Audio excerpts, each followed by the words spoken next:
Good afternoon, everybody. Welcome and thanks for attending today.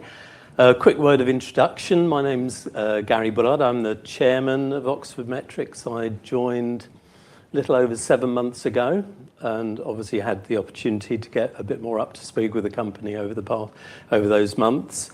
The format of today is basically an opportunity for us to tell you how we see the group developing into the future and how we're going to increase shareholder value. Obviously, we've got a number of you in the room. We're also live streaming it as well. So the plan will be that we'll go through a number of presentations and then we'll have plenty of opportunity for Q&A at the end of it. Obviously, in that time, I've got to know a little bit more about the company, having had a chance to meet the management teams, see some of the clients up close and personal, get an understanding of the sort of work that we do in the space. And I'd like to give you some of my sort of first impressions of the company. Annoyingly, one of my first impressions is that there's a lot that we do that we can't really talk about. As we engage with the clients, we're quite important to their competitive advantage in a number of cases. And so I've been exposed to situations where we're working with gold medal winning sports teams or S&P 100 companies who are using our technology, and what we're actually doing for them in some of the entertainment space as well, is so important to them that it isn't actually disclosed. Obviously, we've built up an enormous amount of experience, particularly in the motion capture space over the past 40 years, I guess. And we're critical to these companies and to many others in the sector as well. I guess one of my first questions coming in was, the degree to which the technology that we've developed, to what extent is that some form of competitive moat that we've got around our chosen sectors, as against, what are the threats of the new technologies coming in? And it's become clear from certainly my engagement over the past, few months I've been in, the very much the various different technologies, particularly in the areas of AI and robotics, our business is converging and becoming much more relevant to these sectors rather than being threatened by them.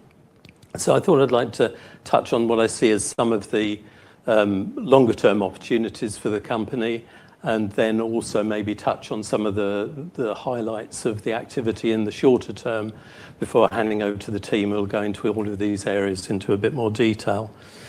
Firstly, focusing specifically on Vicon, which is our motion capture division, where we focus on capturing motion information, analysing it, measuring it, looking at real world behaviours.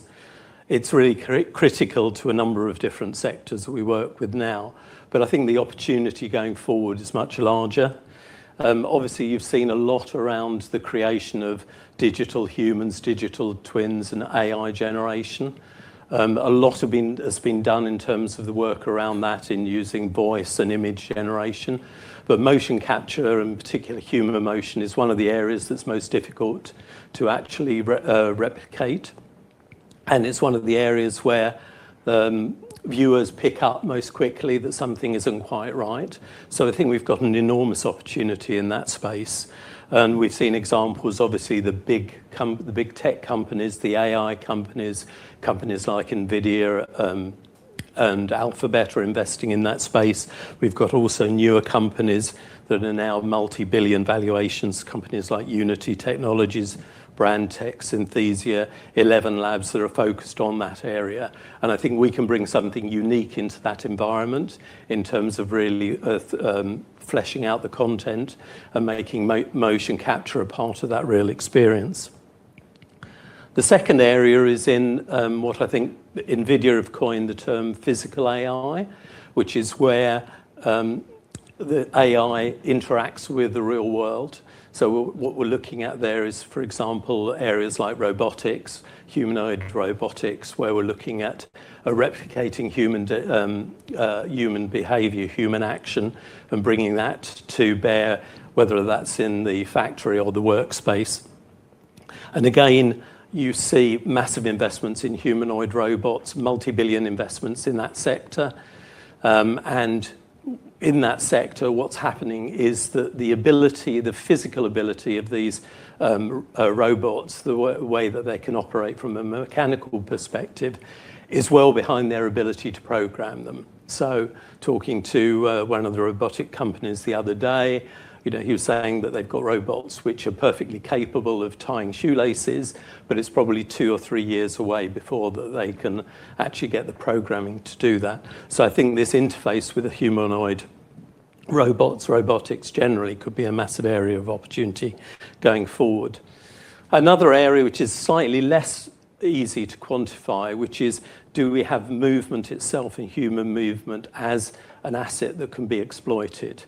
We've seen actors and athletes, exploiting their image rights, exploiting their voices, exploiting themselves in the world. Is there the opportunity to capture motion data and have that as an asset that can be exploited as well? So we've already got actors and athletes looking at how do they exploit their digital presence in the future, whether it's for advertising or into gaming or things like that. And so what part of the motion part of that can be used in the future? So, if Messi wants to appear in a football game or whatever, it needs to look like Messi rather than Paul Scholes. And if you've got other people, in an acting discipline, they want to come back, or their estate wants them to come back and play a cameo in a new movie, how do you get it so that it's in the most realistic way, and how can you use those assets? And we're seeing significant interest in trying to maybe capture and develop that. I think with the experience we've got over the past 4 decades or so, we've built up the data to be able to build, train these models, to be able to build out these technologies. Slightly closer to hand, though, are the real opportunities that we've got around the stuff we're developing already. The obvious one of those being markerless. So that's a technology which exploits all the relationships we've got, the software that we've developed, the capabilities that we've got, but it does a number of things. The first thing is it brings this technology into a much lower entry point. So something that was available to only a leading teaching hospital could be brought down to a health practice, something that could only be afforded by the very largest entertainment or gaming companies. It can be brought down a level for a lower entry point. Something that's used in elite sports at the moment, only at the highest level, maybe can be used down at a club level or something like that. So there's a way of getting in without the very large upfront investment that's required on the technology that goes with the non-markerless systems. The other thing about markerless is potential new application areas. Because of the nature of the technology we've got at the moment, applying this into large open spaces like sports arenas or battlefields, whether those be real or virtual, those sorts of things are out of the scope of the current technology, and those are brought into with the new technology. And also ones where there's the physical limitation of what the current technology is in terms of, putting on a suit covered with different markers. Removing that opens up new application areas, again, in something like elite sport where you can't do that, or even, extending into something like, gait analysis in race horses or something like that. It's rather difficult to put a lycra suit on a racehorse, so those sorts of applications become an enabler, I guess, as you go forward. The other opportunity we've got short term, partly that is markerless, but more than that, is extending into other sectors. And we've been very focused on the sectors that we've become known as and probably dominate in terms of the high end, which is entertainment, gaming, and health. But we have very high level clients, multi-billion market cap companies that use us in a number of other sectors. So, whether it's in aerospace and defense, whether it's in automotive, whether it's in consumer electronics, they use our kit. Generally, these customers have found us and come to us because of the technology. They need it at the highest level. But we've done comparatively little in stepping away from these and being proactive into those sectors. So I think a combination of markerless and also exploiting these sectors is a short-term opportunity that we can develop. And the last one is sort of related to it. I don't think it's specifically markerless, but that is just the opportunity to transform the business into an annuity business. Pretty well every technology business and a lot of other sectors as well, they've moved their business model away from a large capital sale and maybe some repeat business, 5 or 10 years down the track. We have not made that transition, as the team will take you through, but that's got an enormous opportunity for us, because in any other sector that's made that transition, they've been able to demonstrate that the margins can be higher, they're more repeatable, they're stickier, it's easier to take clients through the upgrade journey, and it's easier to sort of continue to sell stuff into the clients as well. So just that transition, we're using marketless as the step into that, but beyond that, I think we can do that for the rest of our business. So short-term opportunities, I think, to grow significantly our footprint. I've talked mainly about Vicon. I think there's a big opportunity in IVMS as well, which is our vision and metrology sector. I've touched on the fact that a lot of companies are now focusing on a much higher degree of automation in terms of their manufacturing processes, in terms of traceability, automation, AI-enabled measurement systems and the like. A lot of them have turned the wheel in terms of doing low-cost manufacturing, and they realise now to improve their processes, it needs to be around all the automation and the technology. And they've seen in particular China, who've made great strides in terms of the automation of their processes, and they're all trying to play catch up. And we've got a great position there where we're known in our dealing with the metrology and measurement side, and we've proven that we can take what is previously really done at the workbench or done at the end of the quality control process. We can actually pull that into the live environment and do testing and quality and manufacturing and automate some of the processes there as well. And so this is an area that we see ample opportunity to grow organically and or inorganically around the space that it occupies at the moment. So beyond that, there's the very simple sort of blocking and tackling, which is, I think, my observation in the company, that it has been largely R&D driven over the past decades. That has got enormous advantages in terms of the IP that we've developed, the customer relationships that we've developed, the skills we've got in our people. But we've fallen a little bit behind on some of the more sort of traditional disciplines, and we've got the opportunity to catch up there, I think, relatively quickly by adopting new processes, also bringing some new people in with more experience of what's done in other sectors, some of who you'll speak to later on today. So we can be much more effective around our sales processes. We can be much more effective there. We can farm our existing clients. We can be much more joined up with marketing. We can better manage our distribution channels. And there's a lot of efficiencies there around the sales processes, which I think are relatively low-hanging fruit. Similarly, on the R&D development side, that has been driven by the challenges that have been brought to us by the clients, the things that have seemed interesting in the sectors. We've got teams of people who have been with the company for decades with enormous subject matter expertise, but we haven't really caught up with the latest development techniques, the use of AI, and getting our processes to be as efficient as they should be in terms of our software development.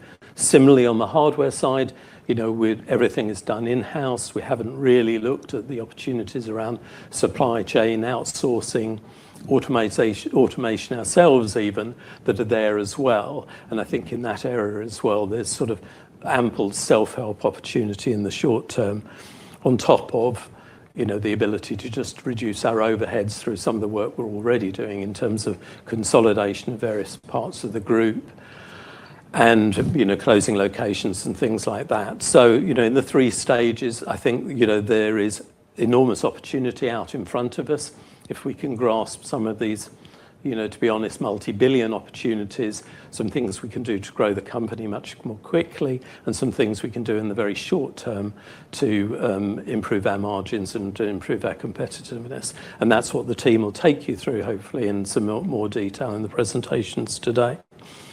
As I've gone around the shareholders, a couple of other points have come up, which we'll try and address today to some extent, one of which is is this really an integrated company? Have we got groups that we're trying to bring together to a single sort of integrated company, or have we got two separate divisions that can operate largely independently of each other?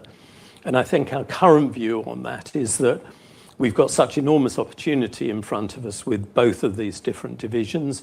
They've both got to act with speed and pace. They've got their existing brand image. They've got their existing client relationships. And the view is that in the shorter term, we want them to manage independently and drive their own strategies, both of which will be outlined, in the presentations that follow. But there are opportunities for cooperation. Obviously, there's the overheads, there are the processes, there's our own use of our AI, there's our facilities, the corporate overheads, and there will be areas like humanoid robotics, for example, which have got a very direct crossover between the two.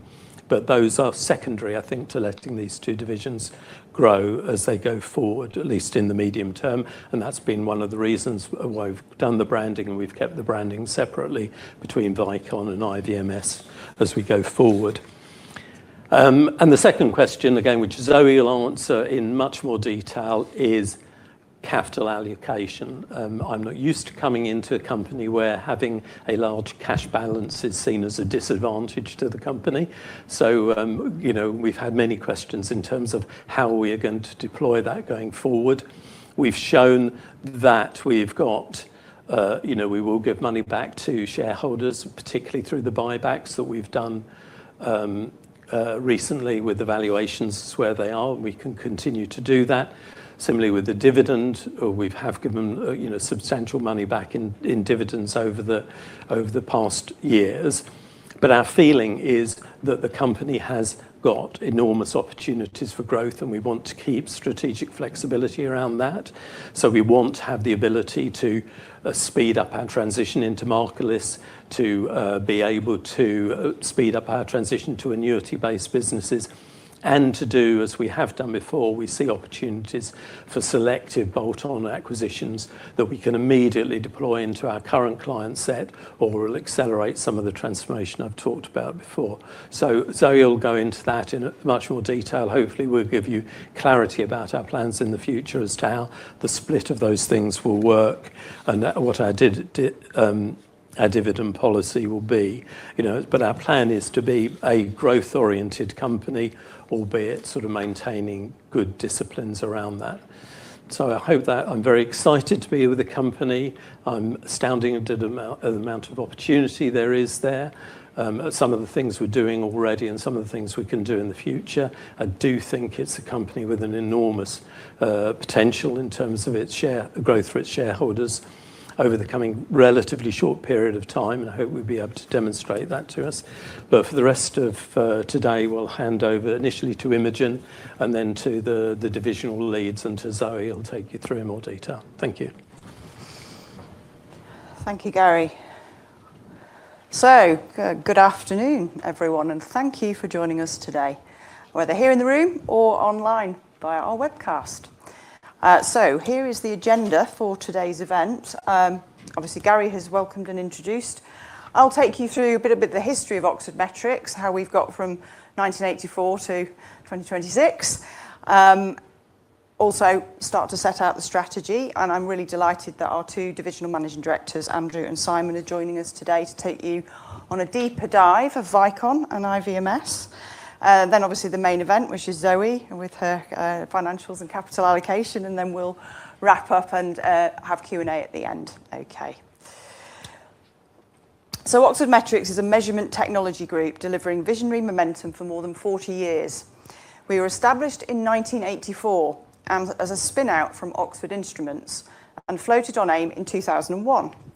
At our core, we use our technologies to capture human and object movement, and our vision IP and measurement techniques to provide data that customers can rely on, insights they can trust and act on. Behind that sits deep domain expertise. We work in specialist areas, and that focus lets us build technology that is genuinely differentiated and highly relevant to our customers. And those customers come to us because they must get it right. They need accuracy, reliability, and high-quality data, because what we provide is often tied directly to critical business or research outcomes. Over time, that has built a strong position based on deep technical knowledge and IP, long-standing relationships, and solutions customers know they can depend on. You see it in the quality of our customer base, in our retention levels, and in our ability to grow as our customers' needs evolve. We've won a Technical Oscar, an Emmy, 2 Queen's Awards, and the 2023 AIM Award for Best Technology along the way. So the Oxford Metrics of today is a business with differentiated technical capabilities, clear customer relevance, and a loyal, high-quality customer base, which is all a very solid foundation for the next stage of growth. And over the years, we've taken a deliberate approach to shaping the group. We have been an R&D technology business from day one, when Oxford Metrics set out to commercialise gait analysis systems for the study of human movement, initially for cerebral palsy in children, an application still in use 42 years later. And that R&D heritage is how we create value. We use our own intellectual property to seed new businesses. Yotta and 2D3 both began this way, and we grow our businesses both organically and through acquisition, where the IP, geographic reach, or customer base strengthens what we offer.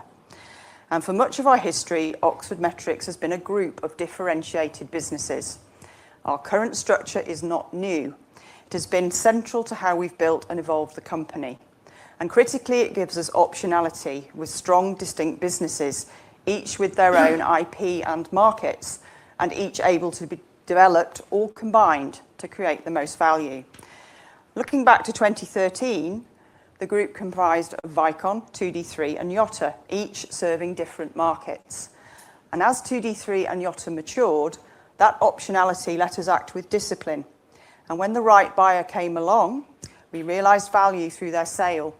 2D3 to Boeing in 2016 for $25 million cash, returned to shareholders, and Yotta to Causeway in 2022 for £52 million cash. We build strong, differentiated businesses, we grow them, and we keep the freedom to create the most value from each.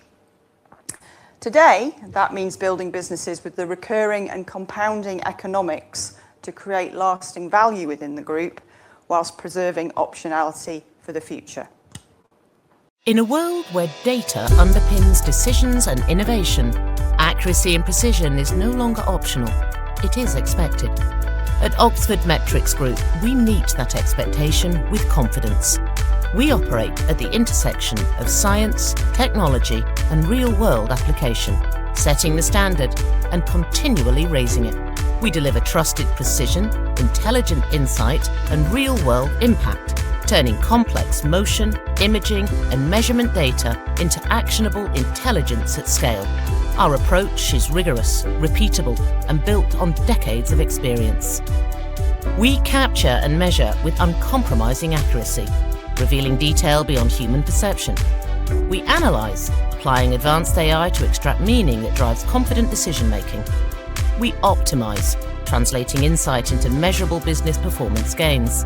And we enable action, delivering intelligence our customers depend on when it matters most. We don't innovate for its own sake.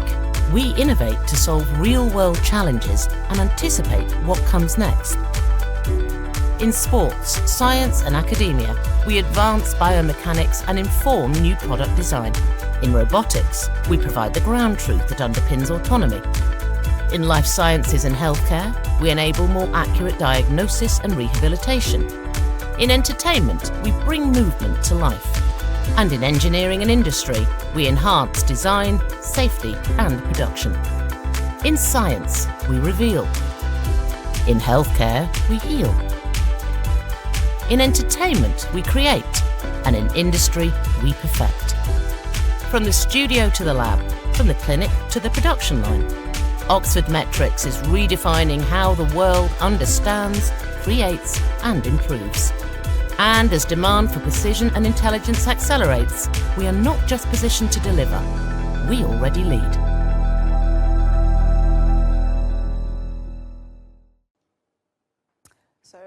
runners in the room, that video did show the Adidas behind the scenes 2-hour marathon shoe project with Sebastian Sarway. So Vicon was used to help design the shoe that did the sub 2-hour marathon. So the Oxford Metrics of today is a group organised around 2 specialist divisions, motion capture and vision metrology. And I'm delighted that our 2 divisional managing directors, Andrew and Simon, are here today to take you through Vicon, our motion capture business, and IVMS, our vision metrology business, in more detail shortly. Vicon gives us the leadership position in motion capture, serving life sciences, entertainment, engineering and research markets. And in vision metrology, we are building a differentiated offering in automated inspection with customers in aerospace, automotive, medical, including pharmaceutical and semiconductor electronics. Together, these businesses gives us exposure to 2 areas where accuracy, insight and reliability are central to customer outcomes. Importantly, our technology sits close to customers' core workflows, and whether that's in a hospital lab providing clinical services to patients or on a production line inspecting and measuring medical devices at speed. This matters because it underpins our value, supports the resilience of our revenues and reinforces our strategic relevance to our customers. So when you look at Oxford Metrics today, you see a group focused on areas where we have genuine expertise, established customer value and a strong platform for the future. And this is the leadership team structure we've put in place to support disciplined execution as the group continues to grow. At its centre are our 2 experienced divisional managing directors, Andrew Knox and Simon Gunter, supported by their own executive management teams that bring together the core functions needed to run and grow the businesses effectively. Alongside the leadership structure, we also create value through synergies and the sharing of best practice across the organisation.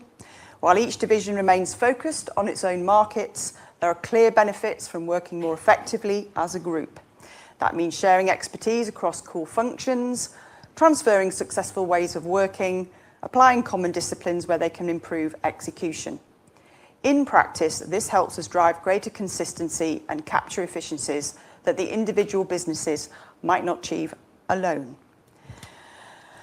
So before I hand over for the deeper dives into the 2 businesses, let me tell you where we're taking the group so you can listen to Andrew and Simon with the destination in mind. Our medium-term ambition is a higher quality, more predictable business, more of our revenue recurring, shorter and more predictable revenue cycles, stronger margins and cash generation.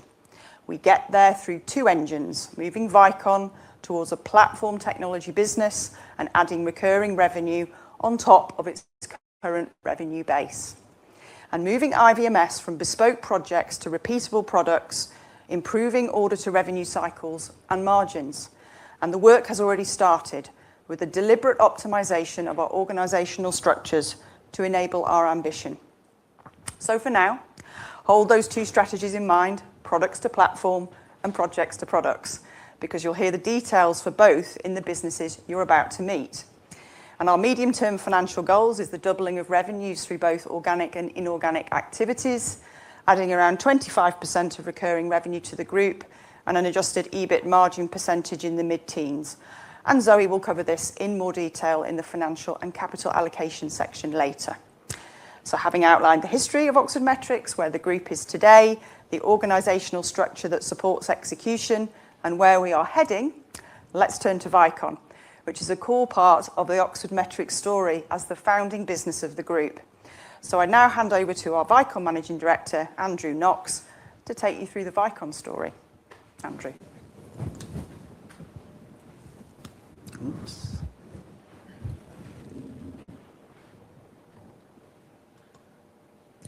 Thank you, Imogen. I'm Andrew Knox, the relatively new Managing Director of Vicon. A little bit of background to myself.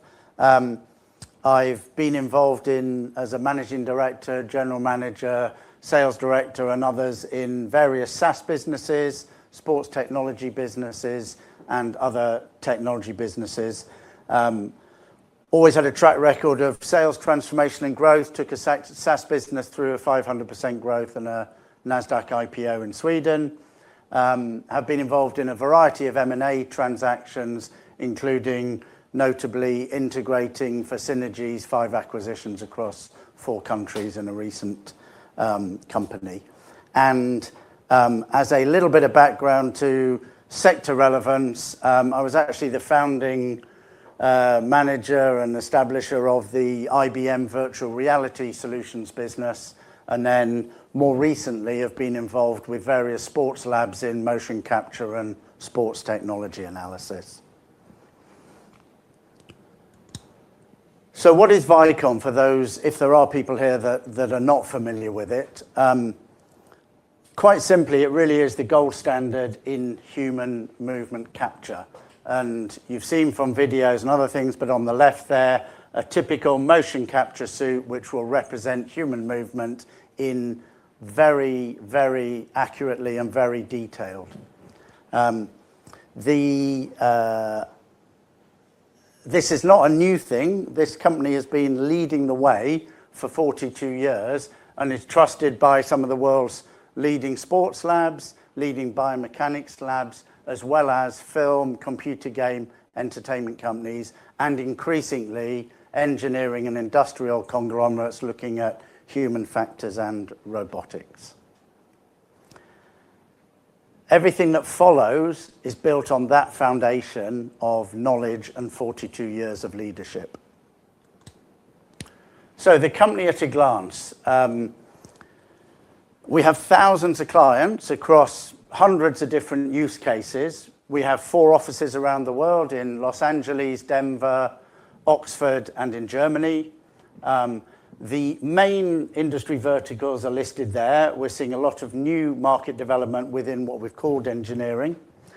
And another thing that I'm going to bring out later in this presentation is we're looking at approximately 75% repeat business, 75% of revenue from existing customers. That's something that really tells you how much the technology is embedded in our customers' workflows.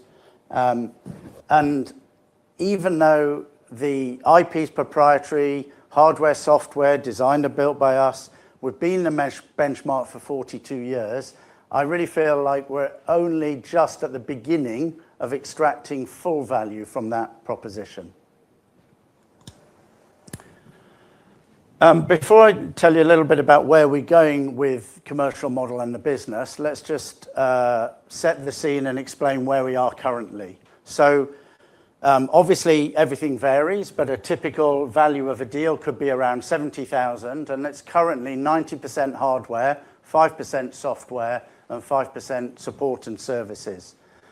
Our order to delivery time could be anything up to 3 months, so 3 months, sometimes weeks. And I mention that because I think Simon's going to talk a little bit about his journey around order to fulfillment in the IVMS piece. Our clients, as I said, are premium organizations. They're leading sports labs, film, computer companies, etc. And they keep coming back. So 75% repeat business from existing customers, and it's not just any customers. You'll hear this again. I'm going to talk you through some of the logos and customers, but it's the likes of Boeing in human factors. It's Nike in sports performance. It's General Motors in robotics. These are top quality clients that buy from Vicon and keep coming back to buy. And the final piece, just to give you a little flavor of the current commercial model, is the current model is overwhelmingly CapEx-led. The upgrade cycles can be between 4 and 5 years, with very limited recurring revenue in between. And that, in a way, is the specific opportunity that we're addressing, and this transformation addresses.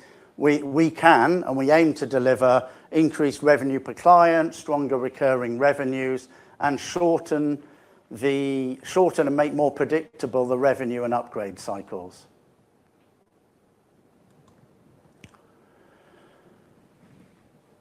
So I had a slide which showed all of our, a variety of clients across those 3 different verticals. But I just wanted to take a little bit more time on this because it's such a USP to an organization like Vicon.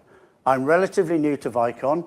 Every day my jaw drops and I'm amazed by the quality of the clients and the client relationships that this company has established. The customer base, as I mentioned, is world-class, it's diversified, and it's international. And it spans leading sports organizations, research labs, performance, visual effects, entertainment studios, and engineering companies. If we take the first column, industry vertical, life sciences, biomechanics. When I put names like that up, most companies would be very proud, and we're very proud. And as Imogen mentioned, sub 2-hour marathon with the help of a Vicon studio and research. And if those of you that are into athletics will have noticed that Nike responded with a PR blast in America, which also showed a whole load of videos of their sports performance lab with very similar cameras and very similar sensors being used in the background. So you can make your own conclusions on that. And obviously, companies like Red Bull are known for great innovation in sports and also use our technology. But not only. So let you read them, but everything from the NHS, Loughborough University, Oakley, and that's just a subsection of our biomechanics and sports organizations using Vicon technology. In entertainment, many of the world's leading AAA game studios and household name film companies like DreamWorks, Disney, Sony, Electronic Arts, they've entrusted their very precious animation and content production to Vicon systems. And again, not just them,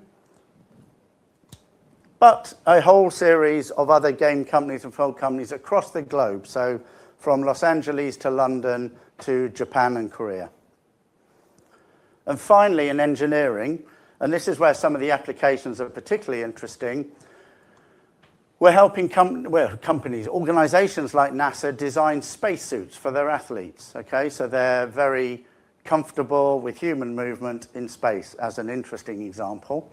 And Dyson, at the other end, we're actually helping them with robotic vacuum cleaner design and tracking. In addition, we're also working or providing the technology to help companies like Meta and Google look at human factors and product design. And again, not just those companies, but a whole series of other leading large multi-billion organizations. And a sort of interesting fact there, we're working with a significant portion of the world's automotive companies as well, as you'll see from some of the logos there. One thing that's sort of consistent in all of this is all these organizations have exceptionally high bars for precision and reliability. And that's why they choose Vicon and keep coming back to choose Vicon. So I think now I'm going to show you a short video just to show you some of those applications in use. Precision in motion is a competitive advantage. For over 40 years, Vicon has defined it. We capture motion with uncompromising accuracy, down to fractions of a millimeter, revealing what the eye cannot see. We capture, analyze, optimize, and enable, turning movement into intelligence at scale, advancing performance, training intelligent systems with ground truth data, improving diagnosis, accelerating recovery, bringing motion to life, powering global storytelling, testing, validating, refining with absolute precision. Trusted, proven, essential. Vicon, visionary motion capture, redefining what's possible. So if we take a little look at the market opportunity, I think it's very, very exciting. We're at the intersection of two growth stories. So the traditional optical motion capture market on the left here, where Vicon's been the gold standard for 40 years, is growing at 1.8 times by 2030. But as Gary mentioned, I mean, that in itself is healthy, sustained growth in our home market, in our home patch, if you like. But as Gary mentioned earlier, we can now layer on top the really compelling opportunity of markerless. And that market is growing faster. It's growing 2.6 times in the 2030, faster than optical, but it also opens up customer segments that maybe optical couldn't reach or would find it hard to reach in a financially sensible way. So 2 examples I would just give you to make sure you've got the flavor of markerless. In professional sports, there are many things that you might want to measure about the movement of players in real-time activity, but you obviously can't put them in markered suits and ask them to play football or basketball or something similar.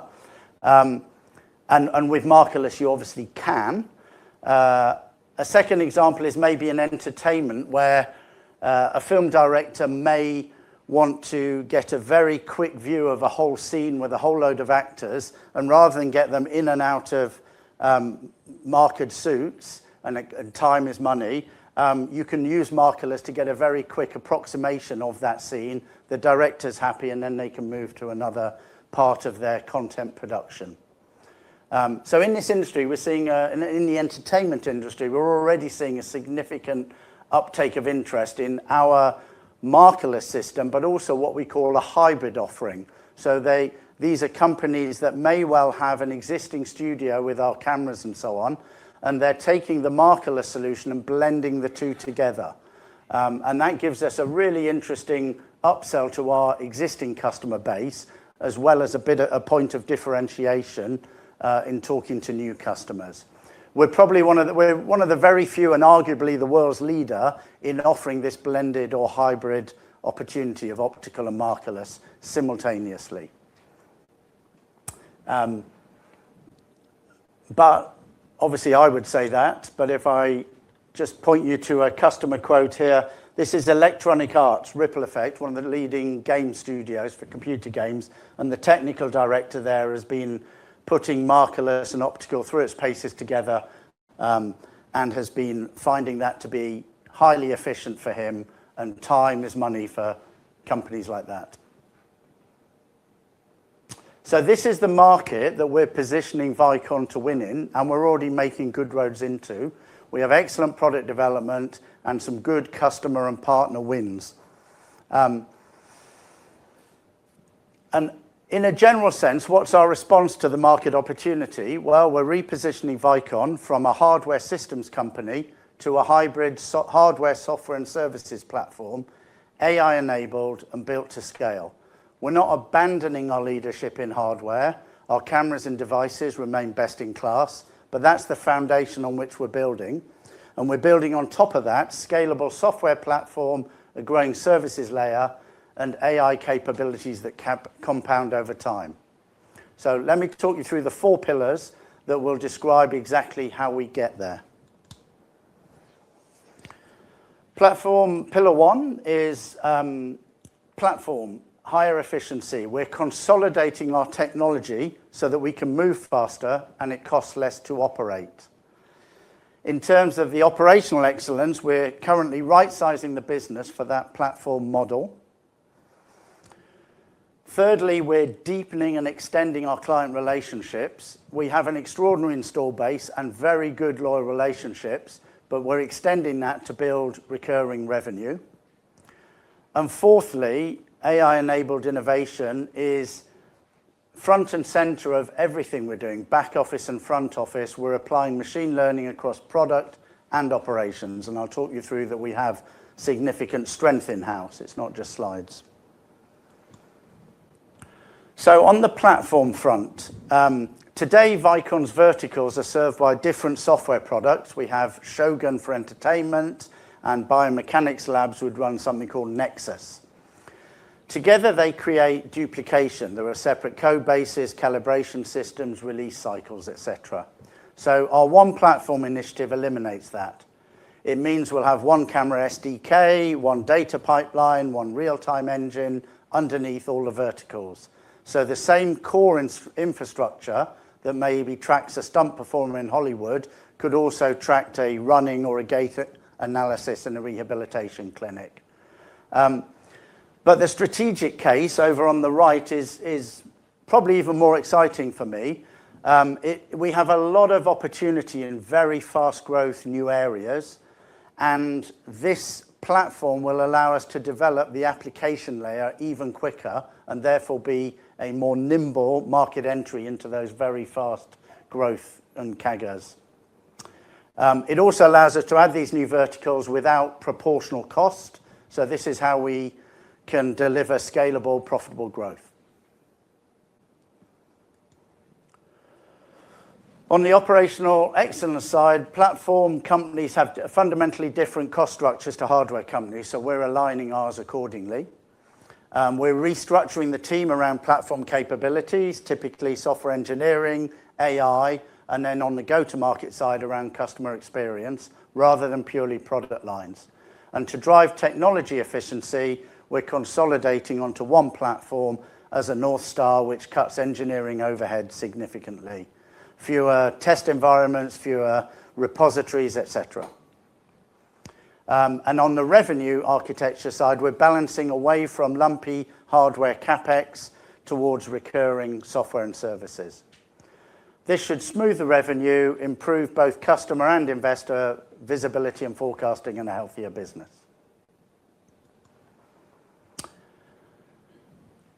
The customer relationships. For 40 years, Vicon has grown primarily on inbound demand. Customers found us because we were the gold standard. And that heritage is a genuine asset. Around 75% of our revenue comes from the install base, and we have a variety of repeat clients, some of which I mentioned before, and, well, a lot of them, because 75% keep coming back. However, inbound is not a growth strategy in isolation. So in the last year or so, we've built, and are continuing to build, a much more modern go-to-market engine to run alongside that.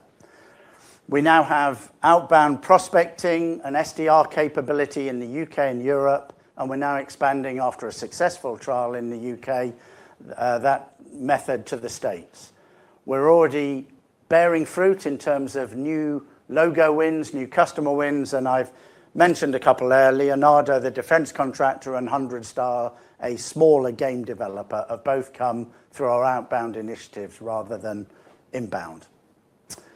The final pillar on the right is probably the most exciting for me. It's our install base, as I said, is our strongest commercial asset, and we're investing in that. We've put together a dedicated customer experience function, some key account management and sales disciplines that Gary mentioned earlier, to develop deeper, more regular relationships and cross-sell opportunities that currently are largely untapped. And again, we're seeing the fruits of that effort. So with professional services support and benchmarking, lab configuration for the golf manufacturer Ping. So that was where they asked us to put together a series of studios and compare different hardware so they can analyze golf swings in minute detail to put into their new product development. And some other professional services support with Northrop Grumman. So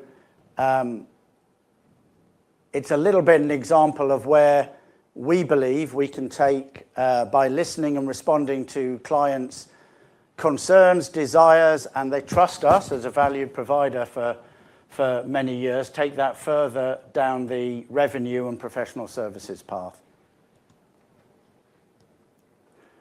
Underpinning this go-to-market change is an equally important commercial model shift. So we regularly survey our customers, we talk to them. In a recent survey, I've played out the 4 key points they asked us for. They consistently came back saying they really want the highest accuracy systems, a seamless tech stack compatibility. CapEx budget pressures was something that they were all facing, and a responsive expert support. Our response has been clear. We believe, and they agree, that we deliver this already. We do have integration, and we do have various elements, but we're increasing the integration into theirs and complementary ecosystems with our developments of APIs and MCPs in the AI world. And we're putting together a series of OpEx-related recurring revenue offerings. We have some already, but we're accelerating that.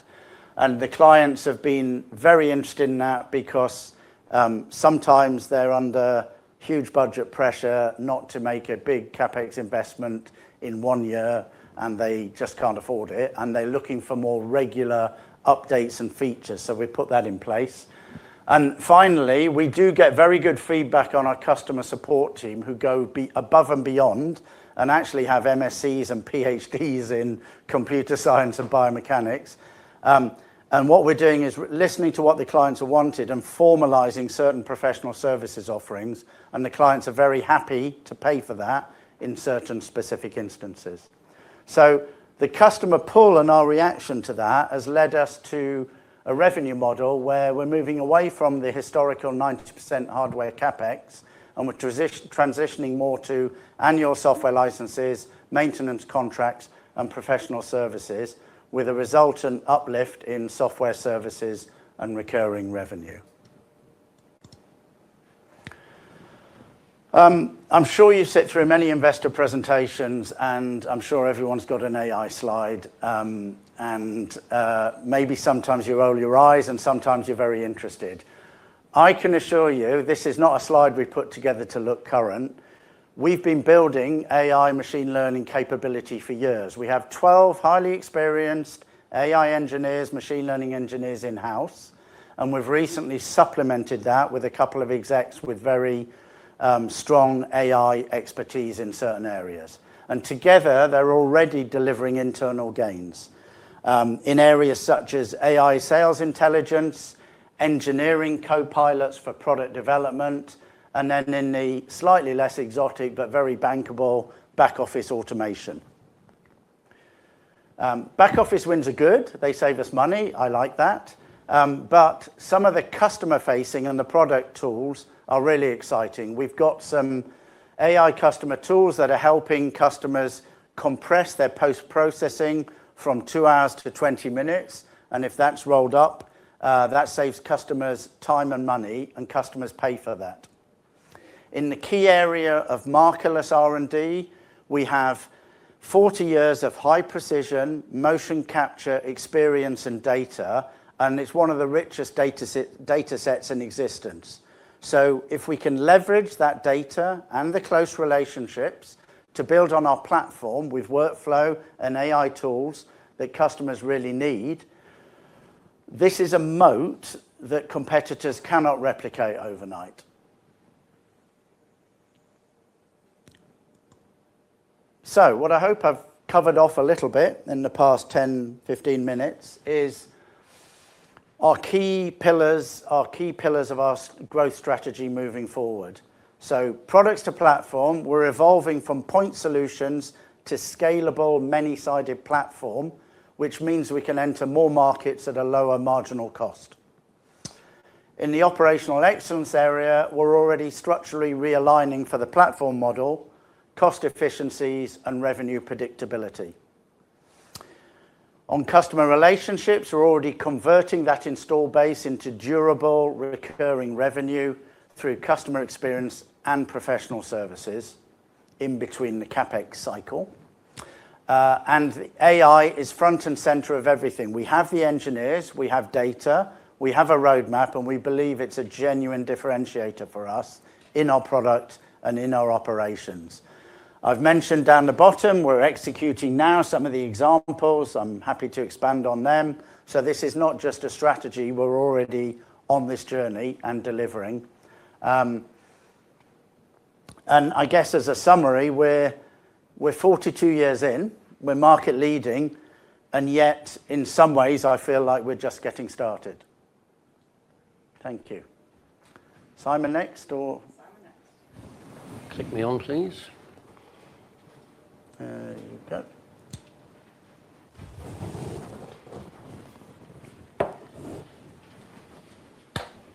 Hello. Thank you, Andrew. Thank you, Imogen, Gary. Afternoon, everyone. I'm Simon Gunter. I run the IVMS division of Oxford Metrics. I'd love to take you through the business itself and give you a view on where we are, what we're doing, and where we're going. Now, much of what I will talk about now is already in train. We're effecting our strategy as we speak. And I will cover why we think we are heading into fertile territory and how we grow. I'm conscious this is the first time you've probably seen me, so I thought I'd give you a very brief biography. My background are chiefly growing VC-backed technology businesses, complemented by M&A and integrations in a range of sectors, including manufacturing itself, energy, IoT, telco, even platform builds in the fashion industry, which I must say is much more fun than the rest of it. I also act as an advisor to companies and investment funds looking to scale hardware and software businesses on technology and organization profiles that could support growth at scale. Many years of scaling, taking technology and products to market as an agitator to the status quo, and producing notable exits in telco, energy, and IoT along the way. My research background is in computational fluid dynamics, where I've solved manufacturing problems for the likes of Unilever and Corning, minimizing waste, increasing production efficiencies. In a sense, I'm coming back to my old passion, solving complex challenges in production environments using technology and my first love, mathematics. Now, IVMS is a division. It formally formed in March of this year. It's a combination of two acquired companies, IVS and the Sempra Group, Industrial Vision and Metrology, hence the name. Both strong companies in their own right, but stronger together. Now, although formally brought together this year, we've been operating together over the last year or so, forming the teams, establishing our approaches and systems, especially our increased outbound sales activity, now with a grown team of around 10. We have 3 offices in the UK and Ireland. Our principal partners are in Germany, US, France, and in the UK, and our deployments are worldwide. So what do? We deliver vision systems and precision measurement equipment to meet stringent requirements for quality and compliance, plus yield and efficiency enhancements in manufacturing environments. We deliver precision at scale, efficiency, and high-frequency throughput. And we occupy the space where vision meets metrology, where quality needs to be assured, and where the challenges of both precision and speed need to be met. We operate in booming markets, the growth driven by real trends in production, propelling manufacturing forward and carrying us through with it. Digital transformation is happening, and it's not just in the latest Industry X.0 buzzword fashion, but in real applications of technology to address real areas of priority in such businesses. Businesses where compliance is not an option.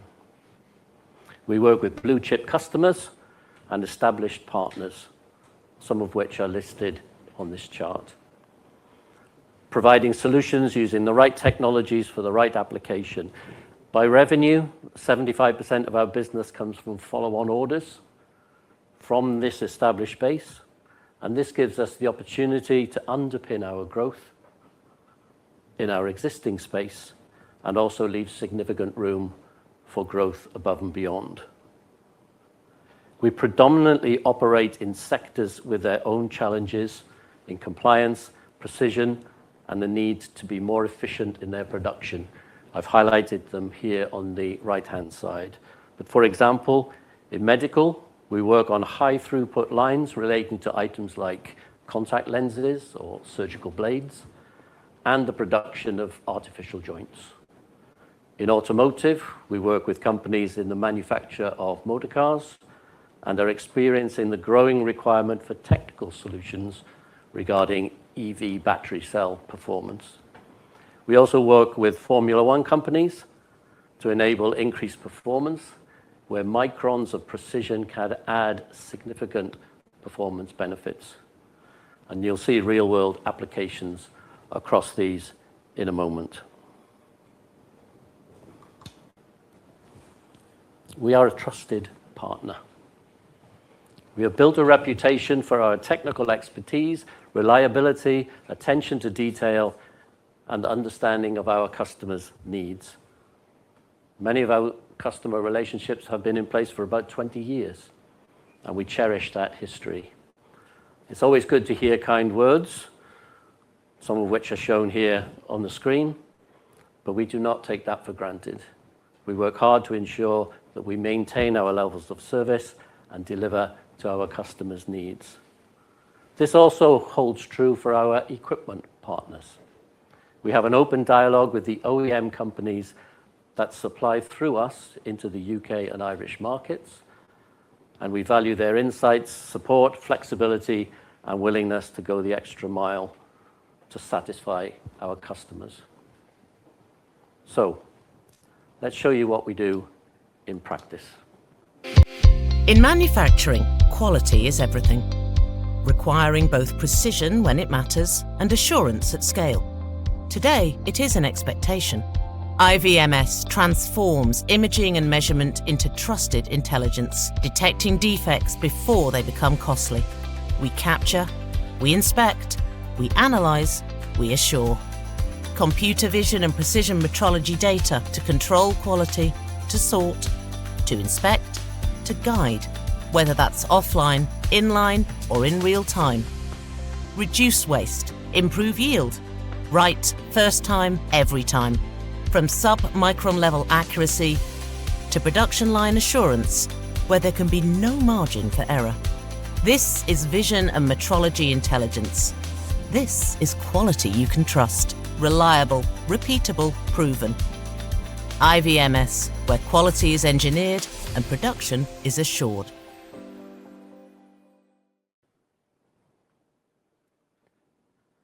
So you'll have seen there some of the systems and technologies in action in real-world environments. You've seen how the results of how we combine machine vision and metrology measurement with software and AI algorithms to serve specific applications in our sectors. Now, today, our business consists of two core elements and an evolving third.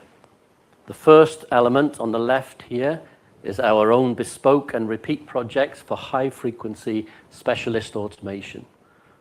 And by high frequency, we mean up to around 180 parts being inspected per minute on production lines.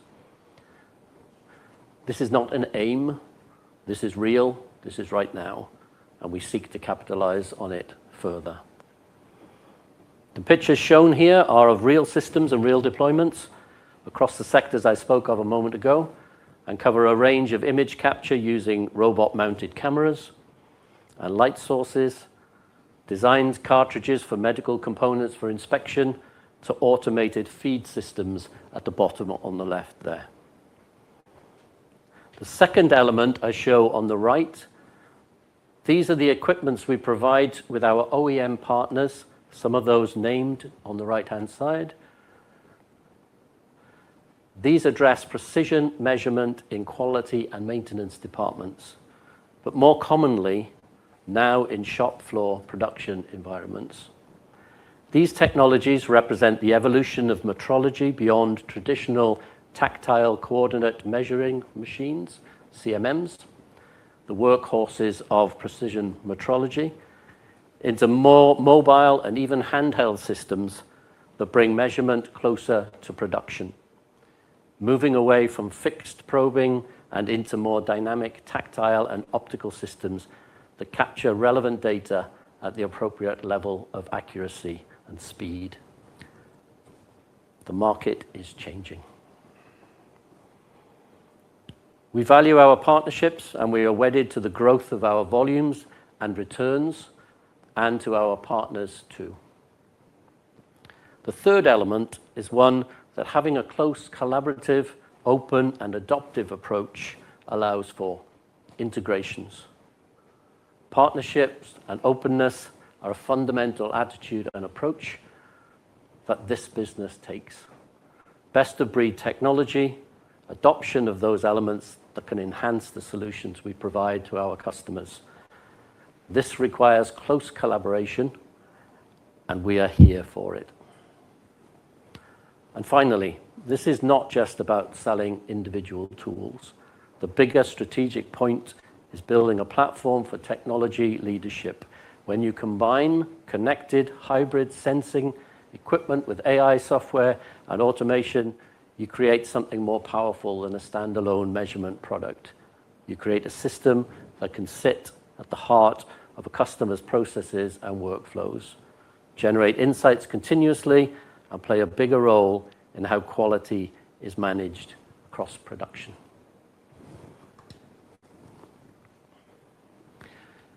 The markets we operate in are significant and growing at a rate.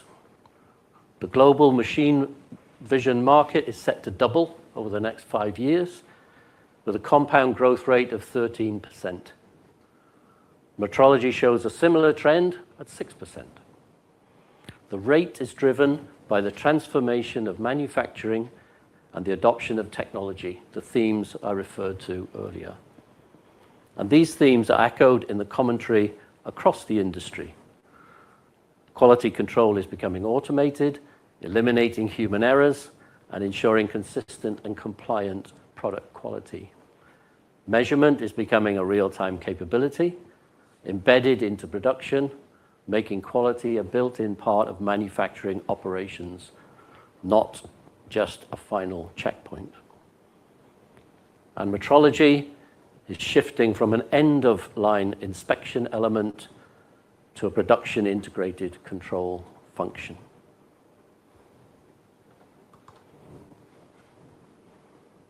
And IVMS is well placed to capture this structural growth in production-led inspection, automation, and precision quality assurance. The business is positioned to address the expanding demand taking place in our industry. As manufacturers automate more of their operations, they need better ways to inspect, measure, and control quality in real time on the lines themselves. Our customers' products are becoming more complex. Specifications are becoming tighter. Customers are also less able to tolerate inconsistency or error. Second, there's a strong production margin-led impact story at play. If real-time measurement takes place earlier in the production flow, defects are measured at source, not after the fact, so actions can be taken more immediately. As a result, the technology is helping prevent waste, improve yield, and keep throughput moving efficiently. And this all has real value for our customers, and it also supports a more compelling economic decision when considering the ROI of automated inspection. Now, these aspects come together in the combination of precision and frequency towards automating quality to be a 100% inline process factor, providing continuous assurance. Now, of course, such dynamics in such growth markets are attractive not just to us, and there are very large players out there too. There is an element, of course, of all boats rise, as we all engage in upgrading manufacturing operations. Some players contribute with hardware and sensors. Some play parts of the production line where we don't play. We believe that we have a niche in the combination of technologies we deploy and in the way we solve specific operational needs. So we feel these dynamics play directly into IVMS's placement in these markets. It allows us to play to our strengths: credibility, 25 years of proven deployments of value engineering, integration, taking best-in-class components to build appropriate solutions, a multi-sensor approach, rather than trying to make the problem fit the solution, in inverted commas. And specialism. We're not a one-size-fits-all solution, but we're not a piecemeal approach either. We cater to specific yet widespread system needs. So we sit in a market where adoption is increasing, the economics are attractive, demand drivers are strengthening, and the technology can evolve into the next area of quality leadership.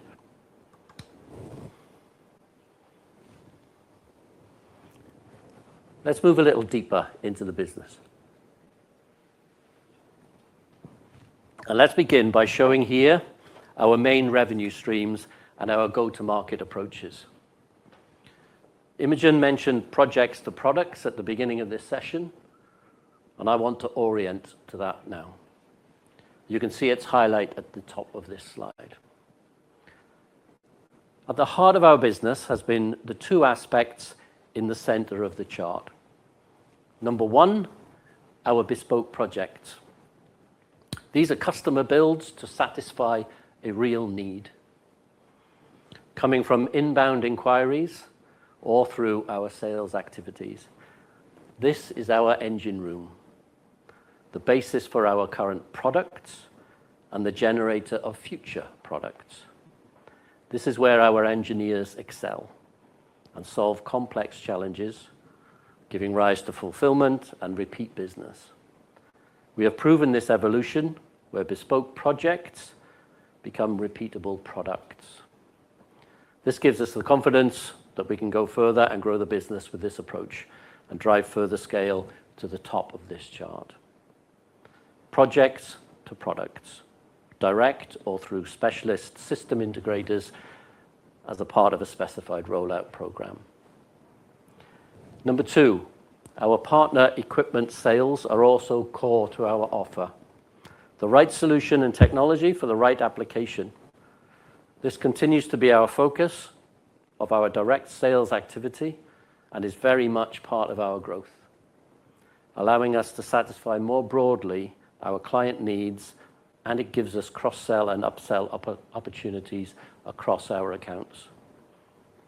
We also work closely with our partners to increase our range of offer and accelerate its development through integrations. Combining our technologies into a system, this enables us to experience the growth together, a virtuous circle with our partners.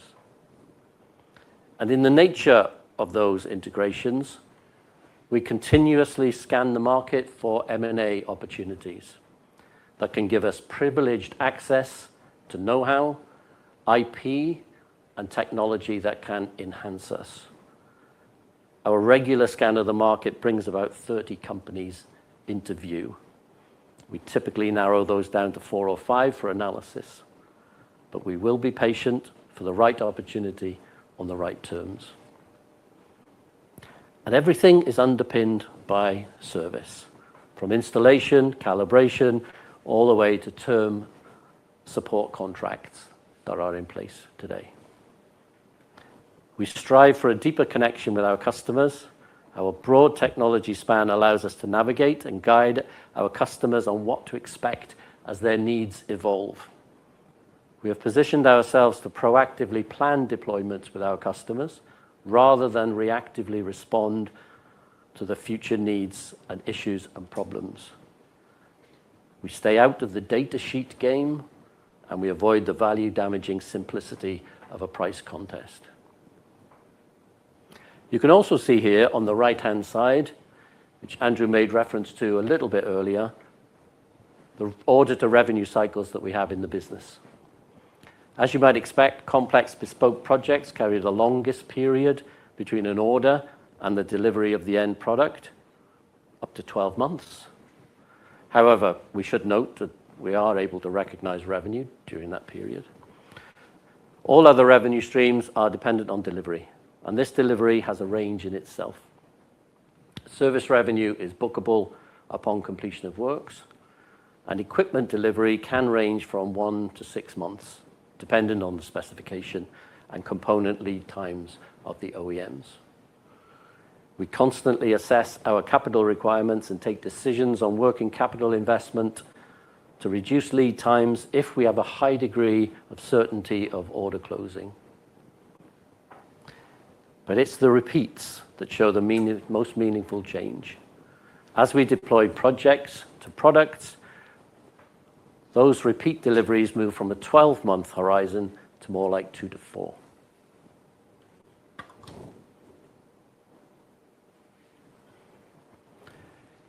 Our projects to products strategy drives our multi-factor growth. It underpins 4 areas: scale, profitability, and revenue visibility. Our growth in repeats, allied to outbound sales efforts, pushes us forward on a build one, sell many approach. The more we deploy repeat products and leverage delivered projects, the faster we accelerate. Revenue per head grows and outstrips the headcount additions we make as we scale. And more repeats means a greater move to scale in operations and delivery. Our cost per head reduces as we take on more heads to cover logistics at a faster rate than we take on engineers to develop tomorrow's products. Our projects and products deliver our highest gross margin. As this volume increases, we receive a higher margin contribution to our mix, achieving margin expansion as a result. Repeat orders for these now products do not carry the costs of engineering, development, and design that were fully costed into the initial project. And these liberated costs therefore flow straight to the bottom line, thus lifting EBIT. And finally, we see a reduction in the order to revenue cycle. Products carry 2 to 4 month order to revenue time frame rather than 12 months. This gives us greater visibility, proximity, and predictability of our revenues, making forecasting and delivering numbers more controllable. And this is not just a push dynamic, there's an imperative for the market to pull also. We see the natural evolution that we mark from bottom to the top in this slide, from a specialized solution to an integral part of operations across sectors. And this is already happening. And for the last 2 to 3 years, we have followed this trajectory and expanded on it in the broad contact lens manufacturing market, for example. We have embarked on a similar path with another 2 medical customers, and we're moving through a second stage in automotive as we speak. We want to embrace this opportunity and take it to scale. The path, well, we initially deploy, and that needs a 3-month period in situ to ensure continuous running. And once proven, and as we have experienced, the customer looks to systematically upgrade their operations across their existing site with repeat orders. And thereafter, we become specified in for further deployments across their estate of operations, and any increase in capacity to new lines or new sites that the customers make. We become universally specified and baked in as part of their operations. We are therefore building our moat through our structured approach as we move along this arrow, making us a key element to our customers' performant business. And the final aspect is to broaden the system solution to other customers who have similar needs in the similar sectors. So that's a real-world description of how projects to products push is being met by market pull, and an opportunity to do this at scale across multiple systems and sectors. So in summary, I'd like to leave you with some key takeaways. And whilst we talk about strategies, know that we are executing on them now. We are a combined division, reorganized, refreshed, capitalizing on our opportunities, hand in hand with our partners. We operate in significant growth markets, helping our customers meet the challenges in progressive manufacturing environments. Our clarity of approach is landing well with partners and customers alike, and we are seeing good cut-through. We are well positioned to capture the market. We have specialist knowledge, experience, and a breadth of technology based on best-of-breed hardware, software, and AI algorithms. And we have some existing projects at completion, and we've already identified the repeats for. Our projects to product strategy is fundamental. It's the fulcrum of our nonlinear growth and profitability trajectory, making revenue and delivery more predictable and visible. And we are seeing proven deployments already in scale rollout with more planned. These are exciting times. I'd be very happy if you came along with us for the ride. Thank you for listening. That's my full stop. I'll hand you back to Imogen. Thank you, Simon. So you've heard from Andrew and Simon around the structural shifts that are reshaping our customers' worlds. Automation being adopted across more and more of what they do, and with it comes rising demand for precise, reliable measurement of both people and objects. These are not cyclical swings, they are structural market changes that play directly to what we are best at. And we meet them with our two core capabilities. In motion capture, the growth comes twofold. The first is from the optical motion capture market, which shows that 1.8 times growth profile to 2030. That's a good market, and it's one we lead. And the breakout market sits right alongside it. Markerless tracking is smaller today than optical, but has a 2.6 times growth profile. A nice, fast-growing adjacent market where we have the technology to compete. And we do not have to choose between optical and markerless. That is why our strategy is hybrid. Our optical leadership and install base are an advantage, and hybrid is a very elegant route for those customers to adopt markerless alongside what they already trust. And we meet the markerless market from a position of strength rather than defending a single technology. The growth in markerless expands our addressable market. We intend to capture it, not be displaced by it. The second is in vision metrology, and these are large and growing markets. Global machine vision is set to roughly double by 2030 with that 13% compound growth rate, and industrial metrology grows more steadily but off a substantial base with 6% compound growth. And the important point to remember is the transformation happening inside both of these markets, with metrology used to be the simple quality checkpoint at the end of the line. That's changing. It's becoming that real-time capability with data flowing straight to engineers and automated systems. So that's your shift in vision metrology, technology moving into the heart of manufacturing, where our capability is strongest. For decades, Oxford Metrics has built technology embedded in how our customers work, and once our technology is in a workflow, it isn't easily replaced. And that install base is our foundation. But what changes here is how each business turns that strength into higher quality, more predictable revenue, and each does it in its own way. As you have already heard from Andrew in Vicon, that means moving towards a platform business. Historically, we capture the value we create once at the point of sale. The strategy moving forward is that Vicon will monetize this differently by layering recurring revenue on top of our hardware we already sell, turning the intelligence in our algorithms, our data, and our models into an ongoing service. The capital sale continues, the recurring layer sits on top, and every system we place becomes the start of a deeper customer relationship rather than just the one-off sale.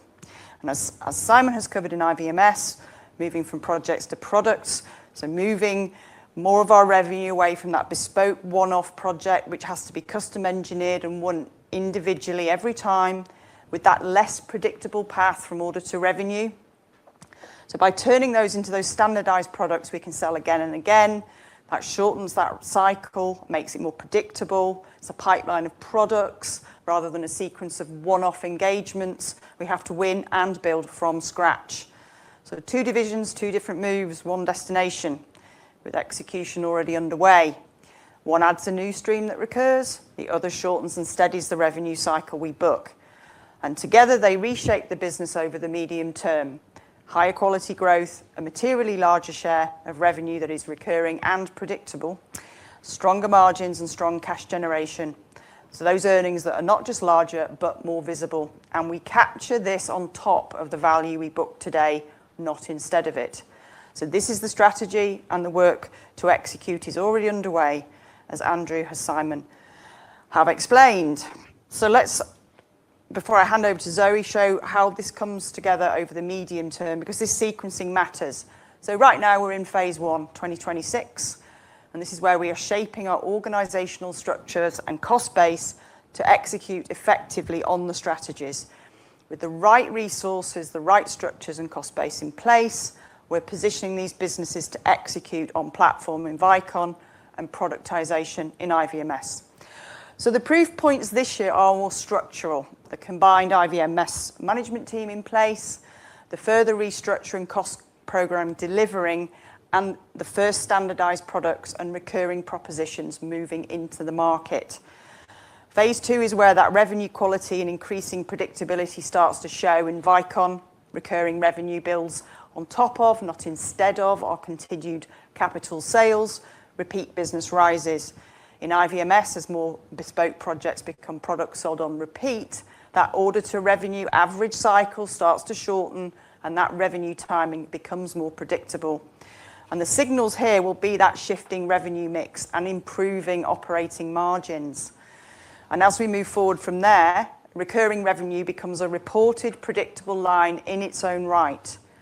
Productized IVMS delivers shorter, predictable cycles, but at volume, and our differentiated technology drives that growth. And because the cost base is being reset in 2026, all that incremental revenue and product revenue and recurring just drop straight down to operating margin and cash. So what we're saying is not a single leap, because each phase earns the next, with the structural proof points being put in place this year, and the outcome being a higher quality, more predictable, and more visible business. So I'd now like to hand over to Zoe, who will take you through our financial and capital allocation strategies. Thank you, Imogen, and good afternoon, everybody. So over the next few minutes, I'll set out the financial framework behind the medium-term ambitions that you've heard about today, the targets, the drivers, the shape of the financial journey, and how we intend to allocate that capital. It's an ambitious plan, but there is building blocks to behind the numbers. First, let me briefly cover where we are today.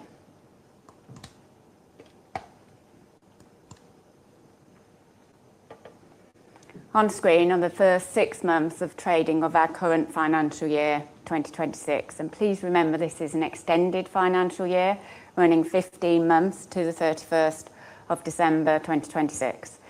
I'll cover only the highlights, as the full interims results presentation is available online. The first 6 months have been a period of progress, execution, and optimization. Revenue and profitability improving year on year, strong shareholders returned, maintained, and the meaningful steps taken to sharpen the operational base of the business.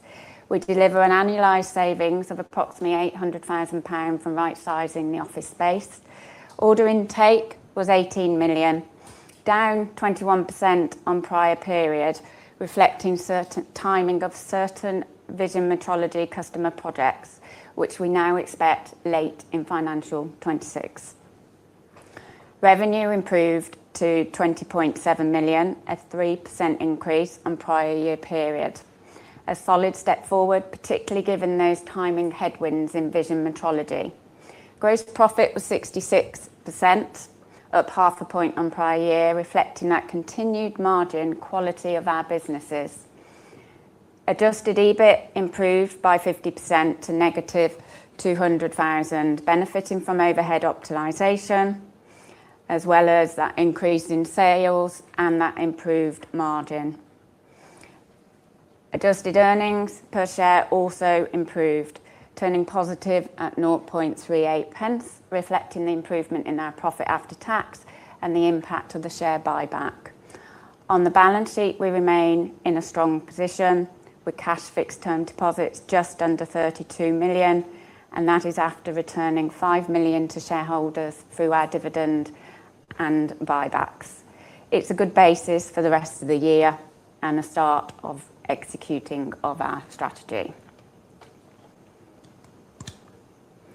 Moving to our midterm ambitions, recapping on the targets that Imogen shared earlier. Starting from our financial year 2025, revenues of 44.8 million, we intend to double revenue, roughly 90 million, through both organic growth and through M&A. We will improve revenue quality, taking recurring revenues to approximately 25% of the total. This is also assumed some of our M&A will also be recurring, and we intend to take group EBIT margin to mid-teens. Today, we're at 2.2 million, and that's just less than 5%. So as you've heard from Simon, Andrew, and Imogen, this isn't just a revenue growth strategy, it's also about improved margins. We're pursuing quality revenue to make our financials more reliable and improving our cost base to scale profitability, building a scalable business. Product-led platform with predictable, high-quality revenue. We're already in execution mode. So how do we get there? As you've heard from the divisional presentations, there are several drivers. First, platform and product-led growth. In Vision Metrology, we're shifting from projects to products, cutting the order to revenue cycle from 6 to 12 months to 2 to 4 months, turning one-off projects into repeatable product revenue. It's the single biggest lever on revenue quality and growth, and it improves profitability non-linear. In motion capture, we're moving to a platform, growing annual recurring revenues, commercializing and expanding our services and support. Second, strengthen the core and execution. We've restructured the divisions to drive non-linear revenue that grows faster than the cost base. We've delivered annualized savings of about 800,000 so far, with a 1 million to 1.6 million identified to deliver from 2027. That could be up to 2 million of overhead reduction over the next 2 years or so. But we're also expecting probably to do a little bit more. And the benefit shows directly in that improved EBIT. Third, market expansion. Our markerless technology widens the addressable market, and we move into adjacent markets, cross-sell and upsell across the existing base, more market and more each customer. And finally, complementary M&A that align with our midterm ambitions, that add technology, IP, or market access. Buy and build done with discipline. This accelerates the plan. It doesn't replace the organic engine. 4 drivers, delivering more revenue, better quality, and higher margin. Our revenue mix changes as we move forward, improving quality. In motion capture, the shift is from that hardware to software services and support, recurring with higher margin revenue. In Vision Metrology, it's projects to products. With close partner collaboration and today's bespoke projects becoming tomorrow's products. We also layer in organic growth through our M&A, which is estimated to be approximately 15 to 20% of the total revenues. As the mix improves and we layer in cost efficiencies, the EBIT improves. The shift is already in progress. This is the operational picture. Revenue grows as we layer in recurring revenues, extend markets, partner collaborations, M&A and the projects to product strategy. Build one, sell many. As revenue grows, overheads grow more slowly. The savings we make on the operational costs have a compounding impact on the profitability. We are building a business that is fit to scale. Revenue climbs and EBIT climbs faster. The overheads as a percentage of the revenue come down. As our medium-term ambitions, we expect overheads to reduce to below 50% of the revenue. They currently today sit approximately 65%. That is the operational leverage in the business. It's a mechanism that takes us from that sub 5% margin today to mid-teens.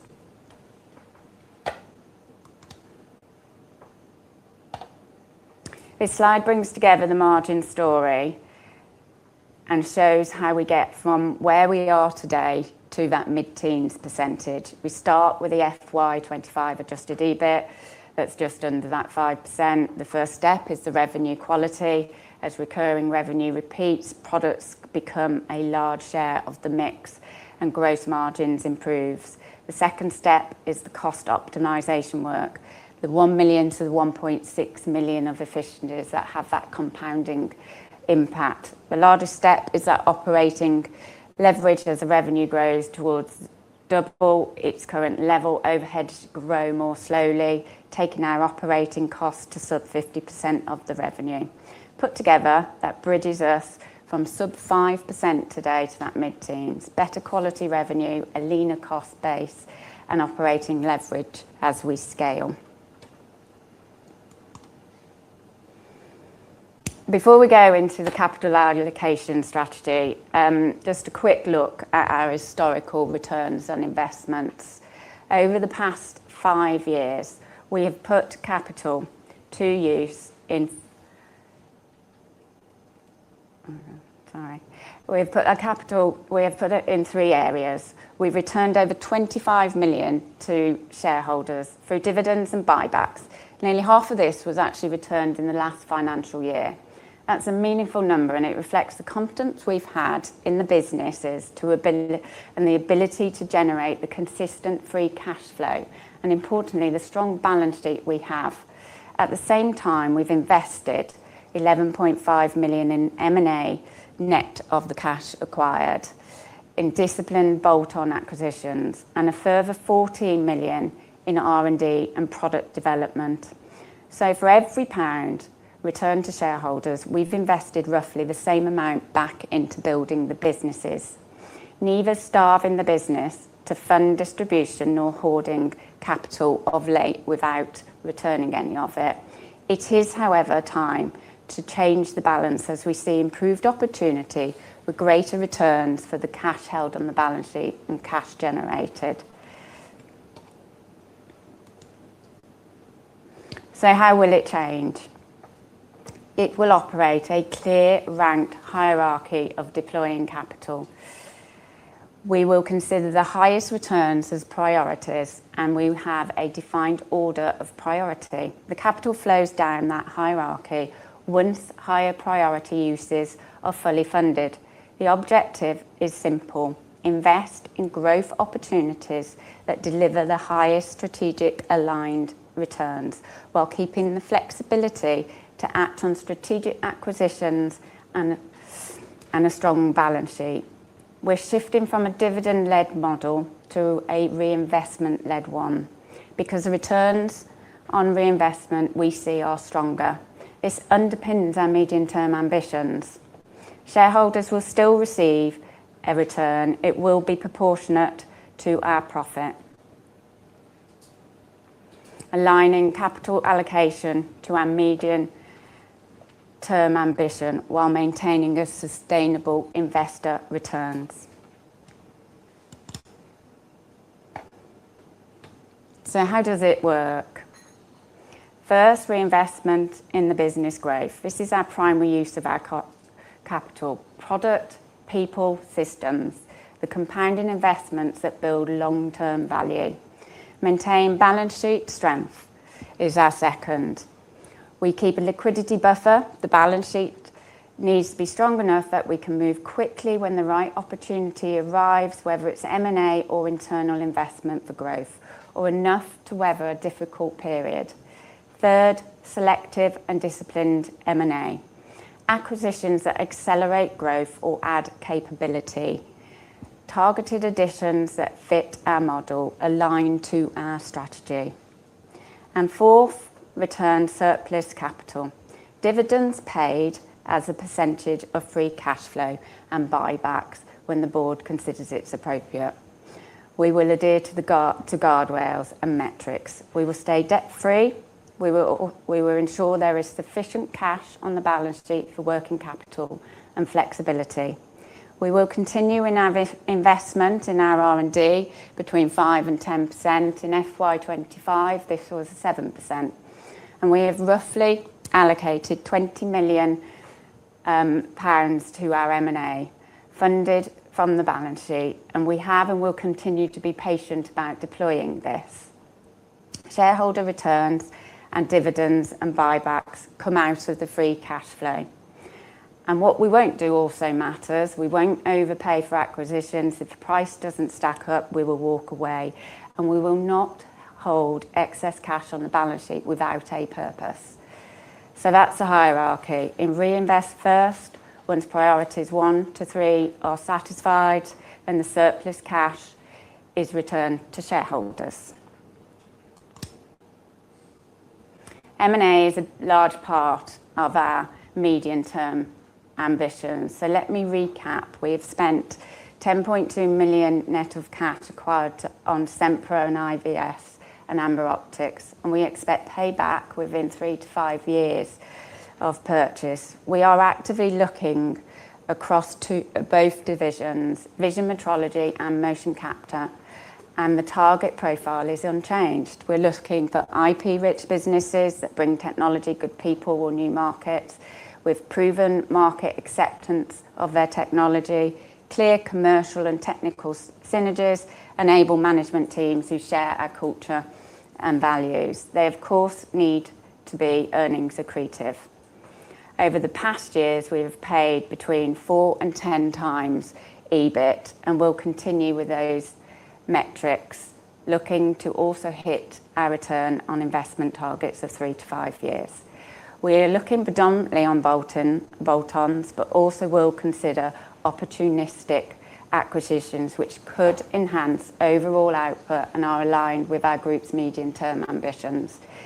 Right acquisition, right place, right price, right reasons. If the valuation doesn't work, we pass.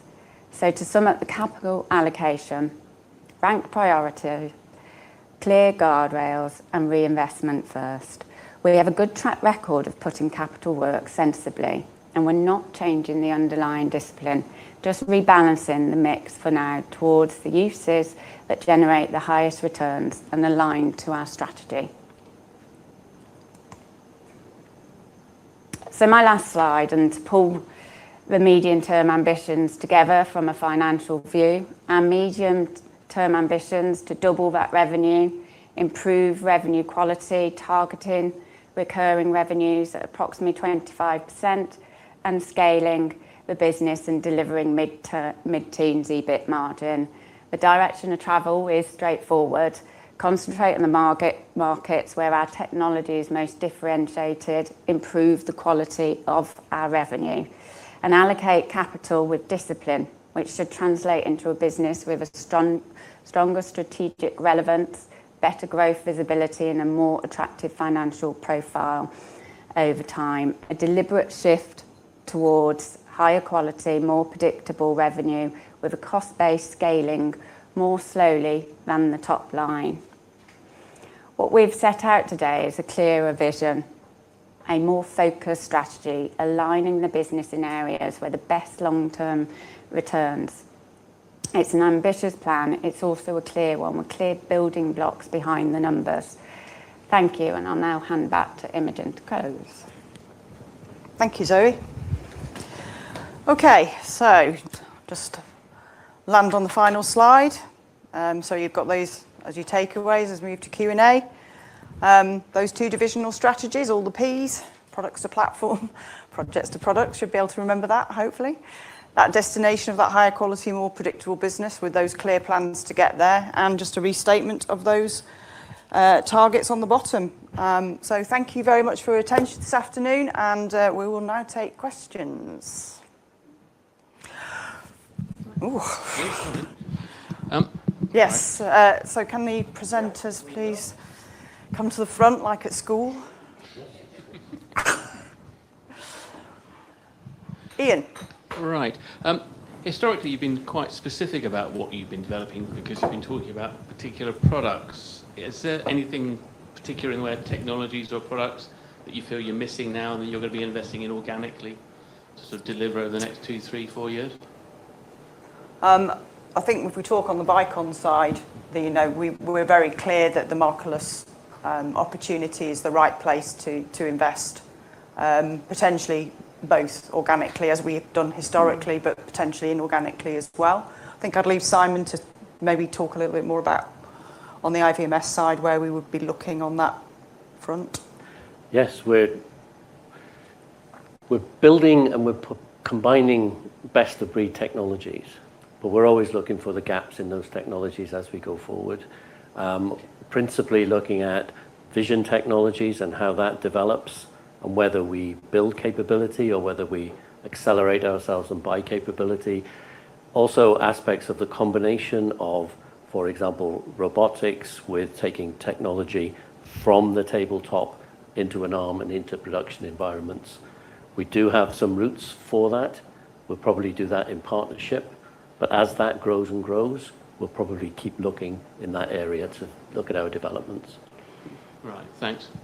Just to add, the other area that's really exciting for us is the humanoid robotics. So we're already delivering on that with standard products, but we're learning there's a couple of specificities Well said. in the industry, which is very exciting because I think we have the elements to tweak our offerings to make that very relevant for the humanoid robotics market. Quick question. Simon? Hi. Yes, hello. Hi, sorry. Can you give us an example of the products that you are moving to? What sort of products and how that affects the margins? So from my understanding, you're going to get better margins out of the products, but what sort of products are they? Are they going to be multiple use, build once, sell many? Is that like a software thing? How does that work?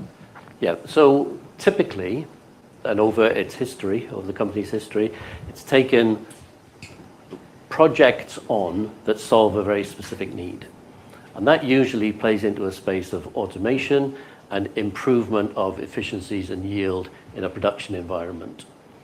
Now, we take those on at quite a healthy margin, fully costed, in that production environment. That's where the margin sits. As we then move to the next implementation and the next implementation, all those costs of development then go straight to the bottom line because you're selling on and on.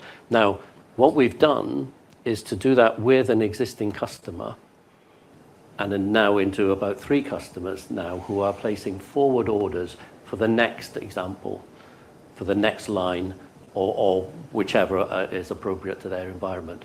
Could be in production itself, could be in automation of some of the training environments that they need, and some of the test environments that they need. As that grows, we then harvest and reap the rewards for doing the initial project. Then what we do is to say, these can't be the only customers in this area that has a similar need, and we now systematically are going out into the sector to look for broader applications. Now, what we're finding in some of our examples, when we're at final acceptance test in our site, we're bringing in other customers to show where we can, of course, because some of this is under wraps, bringing other customers to show and say, our estimate is you have a similar need, and we're finding that there is a similar need. Maybe slight modifications from the way things are fed into the lines, but not too different from a customization perspective. That's the way we want to build up, and then we want to build out. So these, when you're selling on, are these competitors to the original, or is it the same customer? Not necessarily.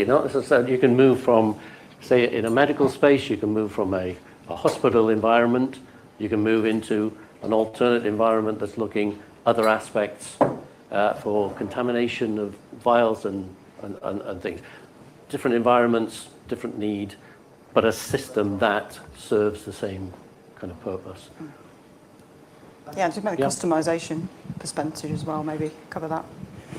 Yeah, and that customization, by the way, it's usually feeds, and we're finding that it shouldn't be any more than like 20% of customization off the basis of a sound project build.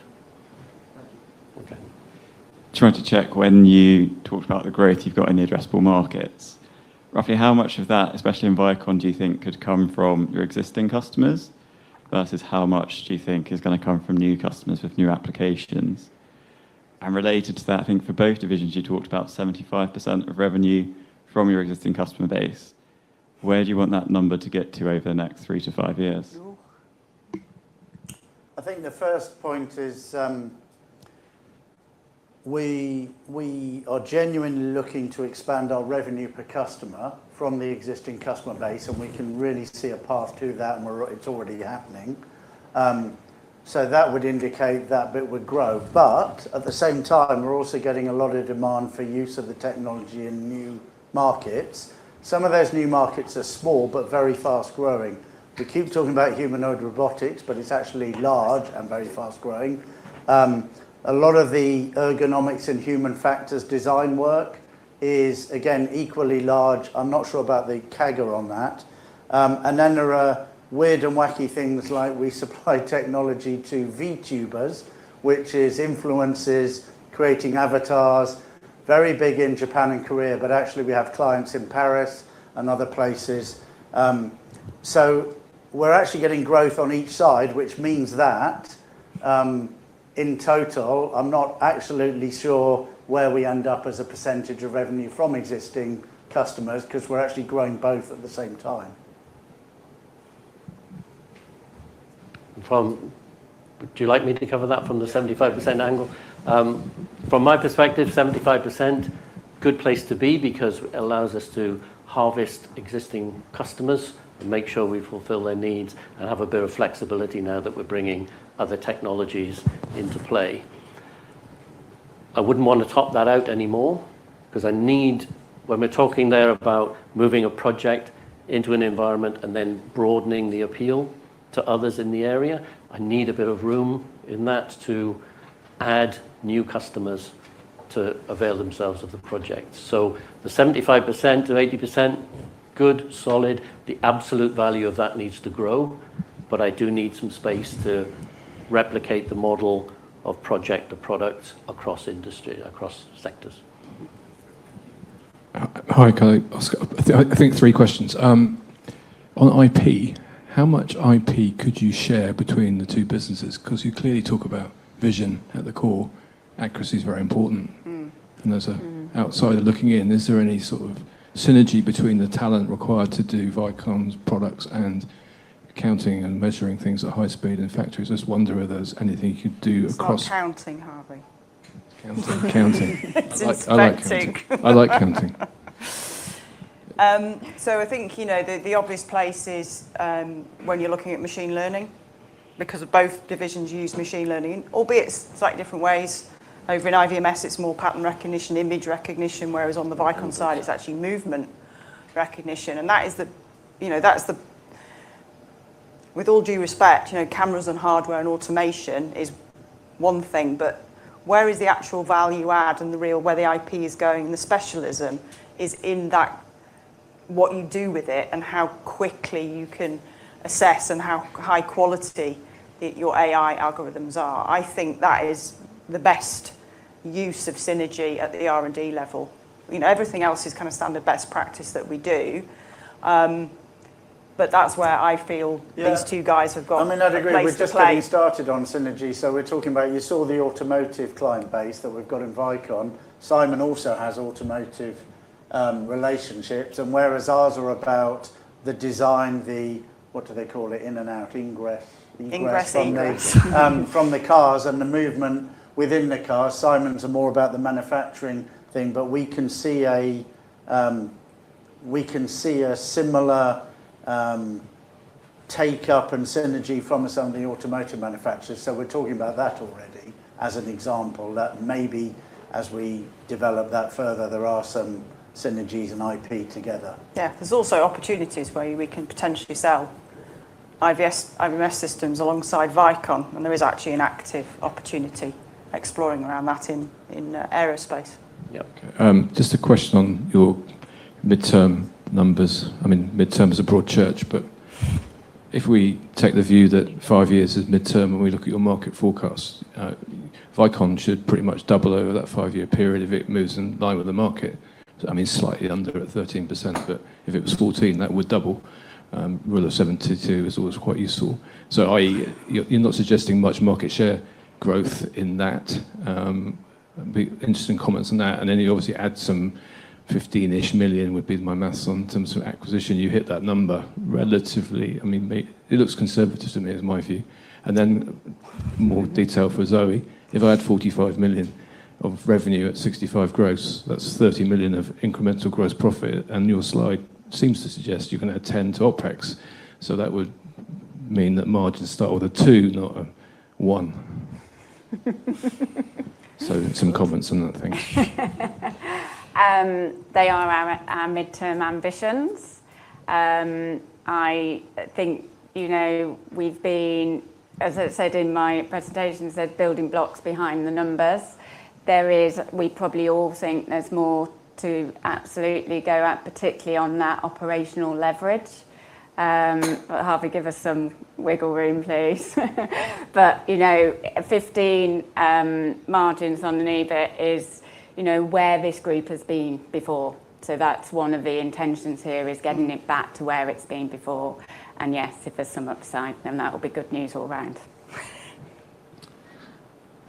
That's great. Thank you very much indeed. Maybe Imogen and the rest of the team, if I may, just ask a couple of questions as we're wrapping up for time from those online. The first one is, how much of Vicon's markerless system is third-party IP? And are there competitors that embed the same technology in their solutions? Sorry, what was the second question? Are there competitors that embed the same technology in their solutions? So when we kicked off the markerless development quite a few years ago, there were some public data sets that are used as a baseline for the technology, and that's a really standard thing in the industry. What we've done ever since is supplemented that with our own data sets and IP. We have a studio in the office where we're constantly recording and adding to that in our movement domain, and also with other expertise from our optical systems. So we're now at the position where it's nearly all exclusive Vicon IP, and our roadmap is to have 100% IP in the markerless system in a relatively short period of time. And the second question was, do competitors embed the same technology in their solutions? Well, but a lot of competitors, by definition, were started out in the same place. But I would be very surprised if they've moved as fast as we have in terms of developing and turning that into their own IP, because that's the challenge for them coming new to the industry. I actually don't know the answer in specific cases of other competitors, to be honest. No, I think most people will start with that open source data, because that's how you do. Everybody does, and then it's how you then iterate on that and add your own proprietary data, and how you move away from that initial research phase. So I would probably guess, best guess would be most people start in the same place, and then it's how you progress from there and how you take it in your own direction to your own strengths. Thank you. A whole bunch of other questions, but I think you've touched on a lot of them through the Q&A in the room. But perhaps one on market share. How has your market share in motion capture changed over the last couple of years? Okay, so if we're going to take an optical motion capture only SAM, not a TAM, and then we would, basically look around the market at the, where all the other competitors land in terms of their revenues, I'd say we're probably about 33% market share. That's great. Thank you very much. And thank you to everybody for your engagement online. Imogen, that concludes the questions online. Perhaps as we come up to the second hour, we could ask you for a couple of closing comments before I guess you... Sure. Well, we want to thank everybody who's joined us today in the room and online. And if we can get to some of the online questions afterwards and respond to them, we will do. Thanks once again for listening to us today, and enjoy the rest of your day. Thank you. Yeah, thank you.